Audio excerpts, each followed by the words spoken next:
আলকাপুরে সংবিধান বাঁচাও অভিযানে আসামের মুখ্যমন্ত্রী হিমন্তকে তুলোধনা বজরুলের। সংবিধান বাঁচাও অভিযানের আহ্বানে বরাক যুব পরিষদের উদ্যোগে আলকাপুর বাজারে এক বিশাল জনসভা অনুষ্ঠিত হয়। এই সভায় প্রধান বক্তা হিসেবে উপস্থিত ছিলেন আসন্ন বিধানসভার আলকাপুর কাটলিছড়া সমষ্টির কংগ্রেস টিকিট প্রত্যাশী ও আসাম প্রদেশ কংগ্রেস কমিটির সাধারণ সম্পাদক এবং গুয়াহাটি সিটির কংগ্রেসের ইনচার্জ বজরুল ইসলাম বড়ভূঁইয়া। সভায় বক্তব্য রাখতে গিয়ে বজরুল ইসলাম মুখ্যমন্ত্রী হিমন্ত বিশ্ব শর্মা তীব্র সমালোচনা করেন। তিনি বলেন, মুখ্যমন্ত্রী যেভাবে সংখ্যালঘুদের উপর অত্যাচার চালিয়ে যাচ্ছেন তা কখনো মেনে নেওয়া যায় না। সংবিধানকে উপেক্ষা করে তিনি যেন হিটলারের শাসন চালাচ্ছেন। এটা গণতান্ত্রিক নয় এবং সংবিধান বিরোধী। বজরুল ইসলাম আরও বলেন, যদি মুখ্যমন্ত্রী নিজেই বলেন যে তার লড়াই সংখ্যালঘু ও মিয়া মুসলমানদের সঙ্গে, তাহলে সংবিধান কোথায় থাকবে? দেশের প্রত্যেক নাগরিকের সমান অধিকার রয়েছে, সেই অধিকার আজ ক্ষুণ্ণ হচ্ছে। তিনি অভিযোগ করেন, হাইলাকান্দি জেলার 3টি বিধানসভা কেন্দ্র থেকে 2টি করা হয়েছে, যা জেলার উন্নয়নকে পিছিয়ে দিয়েছে। বজরুল বলেন, যে সময় ডিলিমিটেশন করা হয়েছিল তখন জেলার 3 জনেই কর্মরত বিধায়ক কিছুই করতে পারেননি, তারা কেবল বিজেপির পদলেহন করেছেন। তার বক্তব্যে উপস্থিত জনতা উচ্ছ্বাস প্রকাশ করে হাততালি দেন এবং সমর্থন জানান। অনেকেই সভাস্থল থেকে স্লোগান তোলে বজরুল ইসলাম বড়ভূঁইয়াকে 2026 সালের বিধানসভা নির্বাচনে কংগ্রেস প্রার্থী করার দাবি জানান। একাধিক বক্তা বজরুল ইসলামের বক্তব্যকে সমর্থন জানিয়ে বলেন, আলকাপুর কাটলিছড়া সমষ্টির কংগ্রেস টিকিট যেন বজরুল ইসলাম বড়ভূঁইয়াকে প্রদান করা হয়।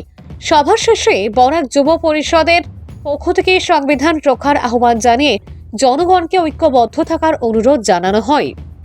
সবই যেখানে আপনার সাংবাদিক বন্ধুরাও বা এখন যারা আছেন, আমরা সবাই এই ব্যাপারে একদম কনসাস সচেতন যে দেশের সংবিধান আজকে থ্রেটের সামনে ভীতির সামনে। এই সংবিধানকে শেষ করে দিতে, সংবিধানের স্পিরিটকে, সংবিধানের মেইন প্রিন্সিপলকে ধ্বংস করে দিতে একটা অপশক্তি কাজ করছে। এই অপশক্তির বিরুদ্ধে দেশের সকল সচেতন নাগরিক এর বিরুদ্ধে স্ট্যান্ড দিচ্ছে। বিশেষ করে কংগ্রেস দলের নেতৃত্বে রাহুল গান্ধী তো ফাইট করছেন, তৎসঙ্গে ভারতবর্ষের সকল সমাজকর্মী যোগেন্দ্র যাদব থেকে শুরু করে প্রশান্ত ভূষণ, এই সমস্ত ব্যক্তিত্বরা এই অপশক্তির বিরুদ্ধে দাঁড়িয়েছে এবং ভারতের সংবিধানকে সুরক্ষিত রাখার জন্য চেষ্টা করে যাচ্ছে। মন্ত্রী কৃষ্ণেন্দু পাল বলেছেন 26-এ বিজেপি জিতবে এবং 90-টিরও অধিক সিট নিয়ে জিতবে। দেখুন, বিজেপি ওরা তো চেষ্টা করছেই, ওরা তো চেষ্টা করবেই, অপশক্তি চেষ্টা করবেই দেশের মধ্যে সাম্প্রদায়িক একটা বিশ্বাসকে ছড়িয়ে মানুষকে বিভাজিত করে, বাইয়ে ভাতৃসংঘাত করে, মানুষের রক্তপাত করে তারা ক্ষমতায় টিকে থাকতে চায়। আমরা যেহেতু একটা দলে রয়েছি, কংগ্রেস দলে রয়েছি, আমাদের মেইন উদ্দেশ্য, আসল লক্ষ্য, আমাদের আদর্শ হলো যে আমাদের ঐক্যতার উপরে বিশ্বাস করি, সংহতির উপরে বিশ্বাস করি। আমরা মানুষে বিদ্বেষ, মানুষে ঘৃণা, মানুষে হিংসা, সেই রাজনীতিকে আমরা বন্ধ করে সমস্ত ভারতবর্ষকে ঐক্যের বন্ধনে এনে ভারতকে শক্তিশালী করার লক্ষ্যে আমরা কাজ করে যাচ্ছি। এই কাজ কংগ্রেস ভারতবর্ষের আজাদির পূর্বেও করেছিল, তারপরেও করেছে, আর এখনো করে যাচ্ছে।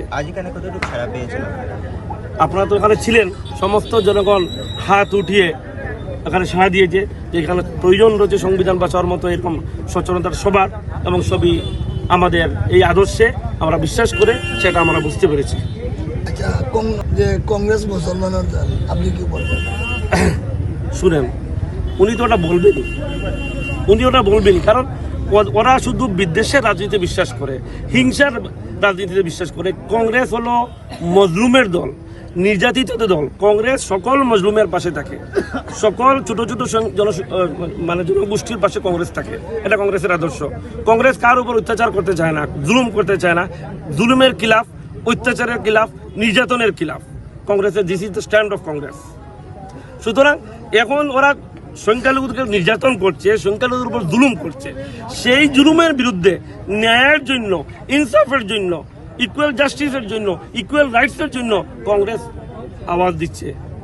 তার কারণে কংগ্রেস সংখ্যালঘুদের পাশে নয়, কংগ্রেস নির্যাতিতদের পাশে আছে।